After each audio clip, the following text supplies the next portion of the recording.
એ આપણે આજે શીખશું. અને બીજી વસ્તુ કે ફાયર હાઇડ્રન્ટ સિસ્ટમ શું વસ્તુ છે એનું ટોટલી નોલેજ આજે આપણે લેશું કે આજે ઇનિશિયલ સ્ટેજમાં આપણે આગ લાગી છે અને એને કઈ રીતે એને કાબૂમાં લેશું. સૌથી પહેલી તો વસ્તુ કે આપણે આગ લાગે કોઈ પણ જગ્યાએ, બરોબર, એટલે આપણે એને પહેલા તો કવર અપ કરવાનું રહેશે, બરોબર.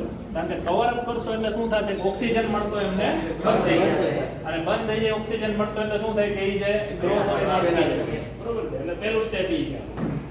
હવે અમુક જગ્યાએ એવી વસ્તુ છે કે ત્યાં આગ લાગી છે અને કવર અપ થતું નથી, બરોબર છે. સપોઝ કે આપણે સમજી લો કોઈ રેસિડન્સ છે, રેસિડન્સની અંદર કિચન છે, કિચનમાં આપણે આગ લાગે, બરોબર, તો ત્યાં આપણે નાનું એવું લઈને કવર કરવાના નથી, ઇટ્સ નોટ પોસિબલ, બરોબર છે. એટલે એના માટે આપણે ફાયર એક્સટિંગ્યુશર યુઝ કરશું. શું કરશું? Fire extinguisher. Okay, fire extinguisher ની અંદર છે ને ઘણા બધા ટાઈપ્સ આવે છે. એમાં મેઇન ટાઈપ છે ને એબીસી. એબીસી એટલે કે એ પ્રકારની આગ, બી પ્રકારની આગ અને સી પ્રકારની આગ, બરોબર.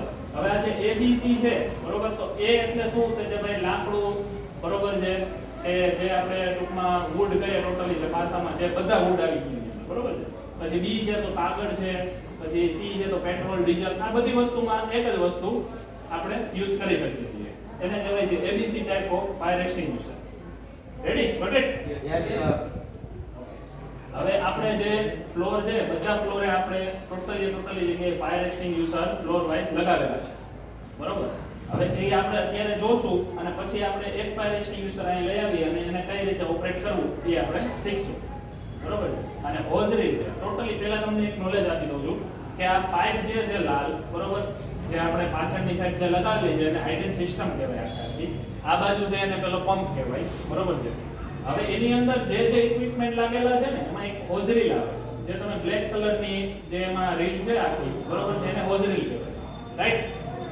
પછી જે બીજું છે એને હાઇડ્રન્ટ વાલ કહેવાય, જે તમે વાલ જેવું ગોળ ચક્કર જેવું જોયું હશે અહીંયા, બરોબર, એને હાઇડ્રન્ટ વાલ કહેવાય.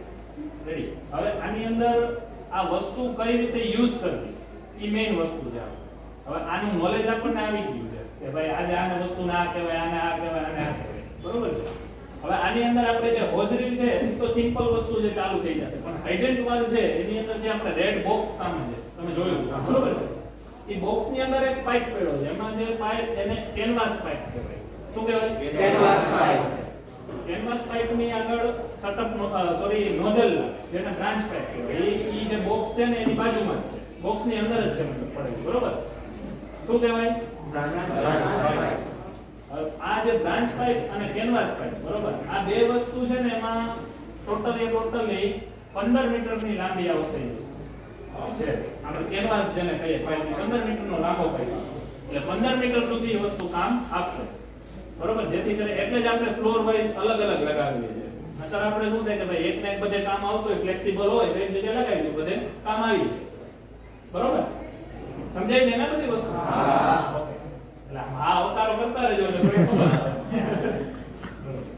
હવે જે હાઇડ્રન્ટ વાલ છે ને એની અંદર પેલું જે આપણે કેનવાસ પાઇપ કીધું એની સાઈડ એક સાઈડ હોય છે, એ સાઈડની અંદર જે સાઈડ રહે ને એ સાઈડ આપણે હાઇડ્રન્ટ વાલનું જે મોઢું કહેવાય, નિપલ, બરોબર છે, એમાં જોઈન્ટ થઈ જાય. કઈ રીતે છે ટેકનિકલ લેંગ્વેજ છે થોડીક, એટલે હું તમને પછી જોઈન સમજાવીશ આ રીતે આનું પ્રેક્ટિકલ થાય, બરોબર છે. રેડી? Okay, thank you.